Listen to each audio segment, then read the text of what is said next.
बिस्मिल्लाहिर्रहमानिर्रहीम बिस्मिल्लाहिर्रहमानिर्रहीम। शुरू अल्लाह के नाम से जो रहमान रहीम करीम खालिक मालिक राज़िक वातहु ला शरीक है और उसका कोई सानी नहीं। हज़ारों करोड़ों लामतनाही दुरूद सलाम अल्लाह के प्यारे नबी के नाम। दोस्तों, मेरा नाम है ब्रिगेडियर डॉक्टर ताहिर नवाज़ और हम हस्बे मामूल आपके डिफरेंट कमेंट्स और जो आपके क्वेश्चंस हैं उसके आंसर के लिए मैं अपने बेटे बेटियों के आंसर के लिए हाज़िर हुआ और स्ट्रेट वे हम इस पे आते हैं ताकि टाइम को ज़्यादा प्रोडक्टिव बनाया जाए।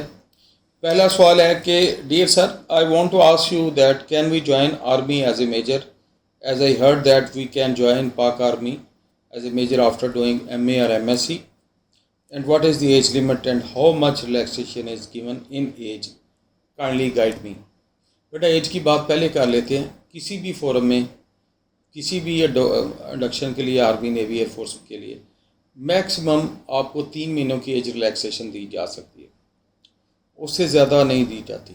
यानी ये स्टैंडर्ड किस्म का रूल है, उससे ज़्यादा मुश्किल होता है। एज तो क्लियर होगी।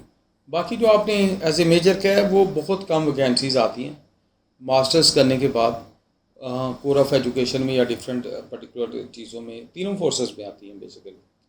तो आप इन टच रहें वेबसाइट से, जो इनकी रेलेवेंट पेज है पोर्टल से, और army selection and recruitment centre से।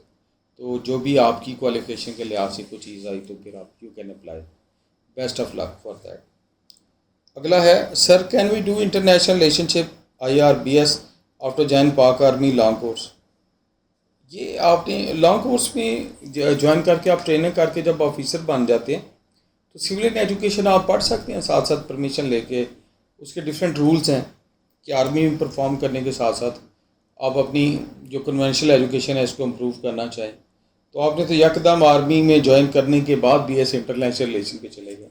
लेकिन नहीं, वो मेरा फ़र्ज़ है आपको गाइड करूं। तो ज्वाइन करने के बाद पहला स्टेप तो ज्वाइन करें ना, सारे टेस्ट पास करें, अल्लाह आपको पास करे और ज्वाइन करें। उसके बाद अपनी आप कन्वेंशनल एजुकेशन पढ़ने पढ़ाने में आर्मी इनकरेज करती है, नेवी एयरफोर्स भी करती है। आप अपने इंटरेस्ट के लिहाज से आगे पढ़ सकते हैं, कोई उसमें हर्ज नहीं। सर, मैंने अभी फर्स्ट ईयर ICOM के पेपर्स दिए हैं और रिज़ल्ट नहीं आया अभी, क्या मैं रिज़ल्ट आने के बाद अप्लाई कर सकूँगा? देखिए, ICOM is equivalent to BFA FSC। अगर उसकी इक्वलेंट है तो आप कर सकते हैं, कोई मसला नहीं। मेरा मतलब है कि क्या मैं पार्ट 1 के बाद नहीं, पार्ट 1 के बाद नहीं होता बेटा, पार्ट 2 के बाद होता है। आप तो एक फर्स्ट ईयर क्लियर किया है ना, तो पार्ट 2 क्लियर होगा, डिग्री पूरी होगी। सेकंड ईयर के एग्ज़ाम के बाद आप होप सर्टिफिकेट लेके अप्लाई कर सकते हैं। तो होता है इसमें तो आपका तकरीबन 1 साल रहता है ना, तो फर्स्ट ईयर के बाद नहीं अप्लाई होता। नेक्स्ट क्वेश्चन, अस्सलाम वालेकुम सर, मेरे FSC में 60% मार्क्स हैं और एयरफोर्स में जाना है। फाइनल मेरिट लिस्ट में मार्क्स का कोई इशू तो नहीं बनेगा? Please reply me, I am very depressed. पहली बात है, डिप्रेस क्यों हैं? जो मेहनत करते हैं, जिन पे अल्लाह की तवक्कुल होती है, जिनके पीछे बेटा माँ बाप की दुआएं होती हैं, जो लोगों के लिए अच्छाइयाँ पैदा करती हैं, आसानियाँ पैदा करती हैं, उनको बिल्कुल डिप्रेस होने की ज़रूरत नहीं है।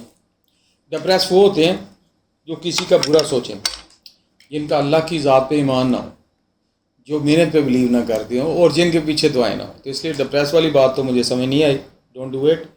और अगली 60%, तो 60% आप देखें कि बेसिक जो रिक्वायरमेंट है, आप जिस कोर्स में जा रहे हैं, फर्स्ट के लॉन्ग कोर्स में हैं या दूसरे में हैं, आप ग्रेजुएट कोर्स में हैं, जिस भी कोर्स में भी हैं, उसकी मिनिमम जो रिक्वायरमेंट है उतने आपके मार्क्स होने चाहिए।